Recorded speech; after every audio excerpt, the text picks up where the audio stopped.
ഭഗവത്ഗീതയിൽ അർജുനൻ ചോദിക്കുന്നുണ്ട്, ഭഗവാനെ എന്തുകൊണ്ട് മനുഷ്യർ തെറ്റ് ചെയ്യുന്നു? അപ്പോൾ ഭഗവാൻ കൊടുക്കുന്ന ഉത്തരം, രജോ ഗുണത്തിൽ നിന്ന് ഉണ്ടാകുന്ന കാമം, അതിനെ തുടർന്നുണ്ടാകുന്ന ക്രോധം, അതുകൊണ്ടാണ് മനുഷ്യൻ തെറ്റ് ചെയ്യുന്നത്. കേൾക്കുമ്പോൾ നമുക്ക് വളരെ നിസ്സാരമായിട്ട് തോന്നും. അതെങ്ങനെയാണ്? ആഗ്രഹം എങ്ങനെ നമ്മെ തെറ്റുകാരാക്കും?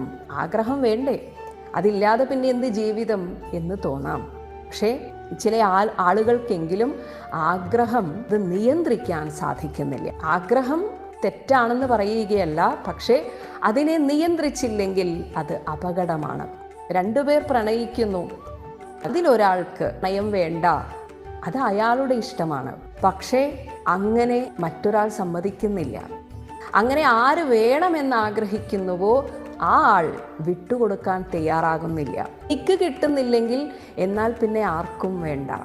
അങ്ങനെയാണ് ഒരു മടിയുമില്ലാതെ കൊലപാതകം നടത്തുന്നത്.